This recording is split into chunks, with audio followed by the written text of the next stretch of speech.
अरे नहीं नहीं नहीं नहीं हम लोग, अरे हम लोग फौज है, हम लोग बैठो बैठो, हम लोग फौज है, बैठो बैठो चलो। अरे हम लोग फौजी हैं, कुछ नहीं करेंगे, आपकी सेफ्टी के लिए आए हो। त्यांनी ना जात विचारली, ना भाषा विचारली, ना राज्य विचारले, त्यांनी फक्त धर्म विचारला आणि भ्याड हल्ला केला। थोड़ा बताइए, हुआ पति को मार दिया? कोई बात नहीं, हम हैं, हम आ रहे हैं, आप टेंशन मत लो मैडम, हम आ रहे हैं। नहीं खुदाया, भारताचं मिनी स्वित्झर्लंड म्हणून ओळख असणाऱ्या जम्मू काश्मीरच्या पहलगाममध्ये आतंकवाद्यांनी राक्षसी कृत्य केलं। कुटुंबियांबरोबर फिरायला गेलेल्या 28 निष्पाप पर्यटकांना त्या हैवानांनी कायमचं संपवलं। विशेष म्हणजे दहशतवाद्यांनी धर्म विचारून पर्यटकांना टार्गेट केल्याचं बोललं जातंय। साइड में था, एक इंसान है, उसने उसको गोली मार दी, उसने बोला कि शायद मुस्लिम नहीं है, उसने उसको गोली मार दी। या हल्ल्यामागे सुरक्षा रक्षकांनी 3 मोठी कारणं दिली आहेत।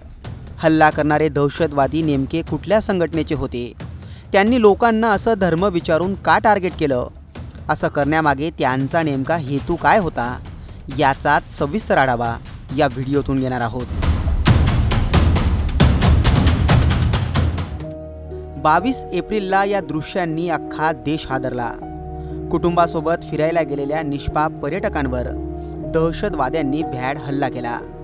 लग्नानंतर फिरायला गेलेल्या या जोडप्याचा हा फोटो अनेकांच्या काळजाला भेगा पाडतोय। नवऱ्याच्या मृतदेहाशेजारी बसून रडणारी ही महिला पाहून अनेकांच्या तळपायाची आग मस्तकात जाते।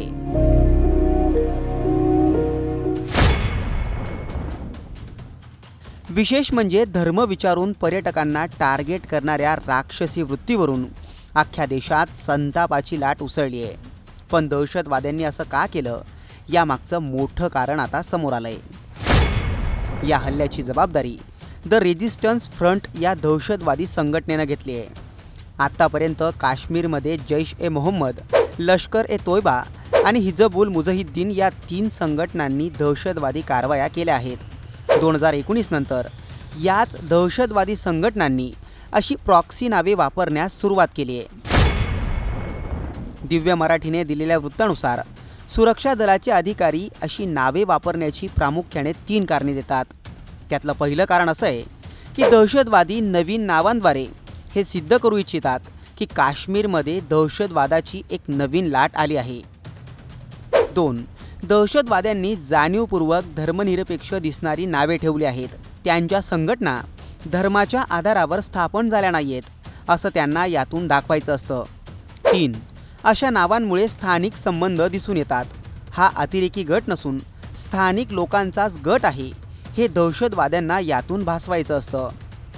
आता दहशतवाद्यांनी पर्यटकांना धर्म विचारूनच का मारलं, याबाबत दक्षिण काश्मीरमध्ये सेवा बजावलेले निवृत्त लेफ्टनंट जनरल संजय कुलकर्णी यांनी दिव्य मराठीला प्रतिक्रिया देताना सांगितलंय की वेळ लक्षात घेऊन हा हल्ला करण्यात आला आहे।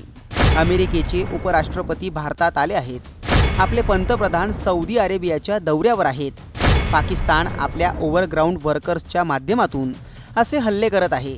भारताला अपमानित करण्यासाठी आणि हिंदू मुस्लिमांमध्ये तेढ निर्माण करण्यासाठी हा हल्ला करण्यात आला आहे।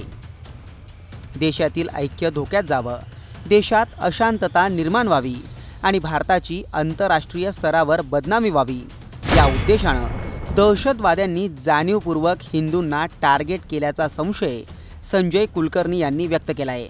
याच कारणामुळे त्या हैवानांनी हिंदू पुरुषांना टार्गेट केल्याचंही बोललं जातंय। याबाबत तुम्हाला काय वाटतं, कमेंट करून नक्की कळवा।